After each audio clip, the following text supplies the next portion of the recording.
The Bridge on the River Kwai battled 12 angry men for box office supremacy. And on televisions, The Ed Sullivan Show, Lassie, and Gunsmoke ruled. The year was 1957.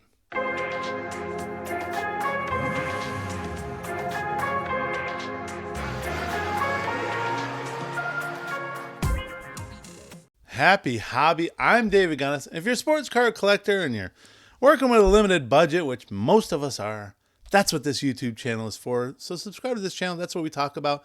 Today, though, we're going way back, like 70 years or so back to 1957. We're going to talk about the 1957 Topps baseball set and the top 10 best cards, most valuable cards from that set. Now, the 1957 set, it's important to know a little bit about the history behind this set before we judge it just on the looks, because it looks kind of boring. But this is a set that I do think people should appreciate more. It's not really an attractive design. It's kind of faded looking. The photos are a little soft. Text printed over the top of the photo. It's a basic font. But once you realize this was the very first Topps baseball card set that used color photography, then it makes it a little different. I give you a little more respect for this set, right? 1957 Topps. Now, this was 2 years after Topps had purchased Bowman in 1955, and Topps chose to reduce the size of their cards. They made them smaller cards, which is a good thing because guess what? That's the standard size of cards now, about 2.5 inches by 3.5 inches, which is still 75 years later. That's still the same size of cards now today. So that came from this 1957 Topps issue. Now, I mentioned what was on TV and what was in the movies in 1957, but from a sports perspective, the 1956 MLB season, which these cards depicted, most of them, that ended with the Yankees beating the Dodgers after the Dodgers had won the World Series in 1955, finally wresting it away from those Yankees. Now, Mantle had just won the Triple Crown, the batting Triple Crown, and the American League MVP award in 1956, and he followed that up with an amazing season and a second AL MVP in 1957. Sadly, though, this set was the last season of an era. This was the last time New York would hold 3 Major League Baseball teams. So before the 1958 season, the Dodgers would move to Brooklyn, and the Giants left Upper Manhattan's Polo Grounds for San Francisco. It'd be another 6 years before New York had a National League representative, as the Mets became an expansion team in 1963, but this set had all 3, New York Giants, New York Yankees, and the Brooklyn Dodgers, all 3 from city of New York. So stick around to the end of this before we go through these 10 most valuable cards. Stick around to the end because I've got some pretty good Frank Robinson trivia I think you're going to enjoy. And why would I talk about Frank Robinson? Well, you're going to find out in this discussion of the top 10 most valuable cards. Now, again, before I get into this top 10, I want to talk about this was, again, the first Topps set that used color photographs, but it was not the first baseball card set that used color photographs. That would have been the 1953 Bowman set, but we're talking about Topps here, and Topps just bought Bowman, so I'm sure they stole some of that technology and figured it out for themselves, and that's what the 1957 Topps set, that's why it's color. And another reason why this set is historic is because it's the first time that Topps put full year-by-year statistics for the player's entire career on the back of the card. That's something we see even today. That was a big deal when that happened. So since Topps purchased Bowman more than a year before, this was also just the second year into Topps monopoly era.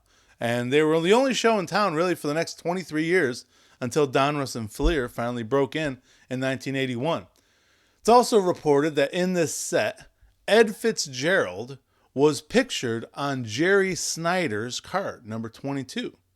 So Ed Fitzgerald on that number 22. It's interesting that when Topps, they sent some reissued cards to Ed Fitzgerald for him to sign, autograph, and send back for them to put into other product. He added an inscription on the back that said, "That's not me." That's pretty cool. With 25 cards having Hall of Fame players on it, the 1957 Topps baseball set ranks as one of the largest star-studded sets of all time. So let's talk about the top 10 most valuable cards from this set. Now, as you know, we do this for all the years. We've started from 52, we're up to 57, but we sprinkled in. We got 1960 has been done, 1978, 1972, 2001. So we got them all over the place. 1984 we done. So you can check them out. You'll see at the end, you'll be able to go to any of those. But today, we're talking 1957, the top 10 most valuable cards. And for our card rankings, we're only talking about PSA 5 slabs. So that's the price value I'm going to be giving you is from 130point.com for a PSA 5 of that slab. This was the price. So let's start it off. We're talking number one, who, of course, it's Mickey Mantle. That's, of course, you knew that was coming. It's the only $1,000 card that's on this list. And Mantle leads the pack once again. It's no surprise. It's an awesome pose as well. And it's just a beautiful card. Like, he just really does have some great looking cards. His 3 previous Topps cards from 1952 and 1953, oil paintings, and then the 1956 landscape card, they were all beautiful as well. But this card, a photo of Mickey Mantle. It's tough to imagine Topps improving on those 3 cards that they already have. Remember, in 54 and 55, he was with Bowman. It's tough to imagine. Topps outdid themselves, but they did. Because that picture, that pose, that's just an awesome card to marvel at. Now, the darkness of the photo beneath his knees, that really helps. That, like the lettering from his name, Mickey and Mantle, the yellow and white lettering, it really helps it pop. You know, it's just that little darkness. I like that a lot. Number 2 on this set, Brooks Robinson, our first rookie card. Now, this is the best rookie card of the set, obviously. Many consider Brooks Robinson to be the best third baseman in MLB history. It's a beautiful portrait card of Robinson, one of his best looking ever, to be honest with you. And it really shows some personality in a player who, through 3-decade career, he seemed kind of boring. To me, at least. Personality-wise. Just seemed kind of boring. And I love that the Orioles logo on his hat shows. It's a great smile, awesome photo.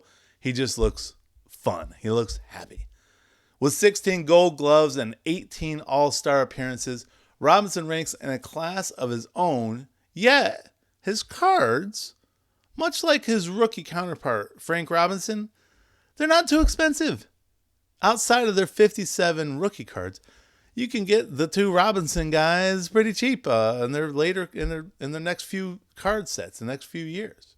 Number 3, Hank Aaron. Now, this isn't his rookie card, but speaking of great looking cards, and look at this one and the Mantle one, I mean, try to convince me that this Hank Aaron card is not the best looking card of the 1957 baseball set.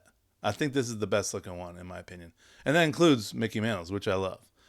Hammer Hank's card just looks amazing, but here's the thing. It's a lie. What do I mean by that? Well, if you look at his card closely, you see that they got the negative reversed. It's an uncorrected error. He wasn't a left-handed hitter. And look at the number on his card. The 4 is backwards. Like, they flipped it on accident. That's kind of cool, huh? You didn't know that one. I gotcha. All right. Number 4, Sandy Koufax. Now, the legend was still just 20 years old at this point when the photograph was taken in 1956. He had just 4 total wins. 4. In 1957, Koufax would be playing his last season in Brooklyn, and it would still be a couple years before he broke out as a superstar in Los Angeles.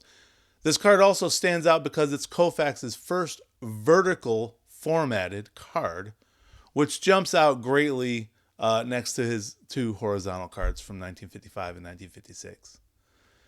Number 5, Willie Mays. Say hey, kid. Mays was playing his final season in New York, in a Giants uniform at least. He didn't end up playing with the Mets, but he was also well into his Hall of Fame career here in 1957. He led the majors in steals in both 1956 and 1957, along with a career-high 20 triples in 1957. And obviously the card itself is beautiful. Mays' first color photograph on a Topps card. Number 6, we come to the judge, Frank Robinson. Now I consider Frank Robinson one of the all-time most underrated players in this hobby.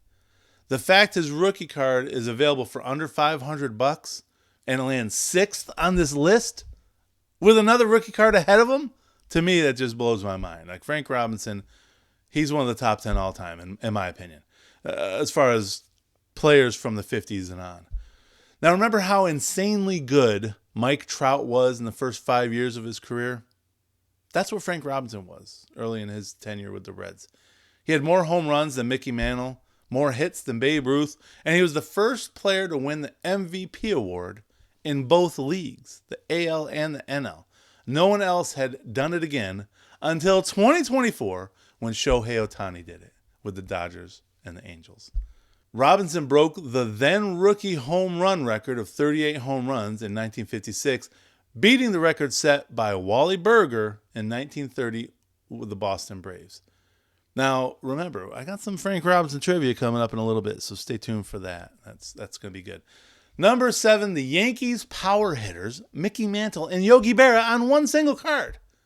This was just the second of 3 times Mantle and Berra would appear on the same card together, which includes that 1953 Bowman card with Mantle, Berra, and Hank Bauer. Move down to number 8, Roberto Clemente, the Pittsburgh Pirates, with just 11 home runs in 56 and 57 combined. It'd still be a few more years before Clemente started to flash his power. He'd eventually eclipse 20 home runs in 3 different seasons in his career. Now, in this card, just the pronounced P on his cap, love it. His first color photograph on any baseball card ever, love it. A close-up headshot, a smiling Bob. This card is a must for any Pirates fan. That's what I think. Number 9, Don Drysdale from those Brooklyn Dodgers. Along with the 2 Robinson rookies, Drysdale is the 3rd awesome rookie card in his first year in 1957 Topps Baseball. The fact he pitched for Brooklyn gives him a little extra appeal, though. In spite of being an awesome Hall of Fame pitcher on a high-profile team, it might be the last time you see Drysdale on a top 10 list of most valuable cards going forward.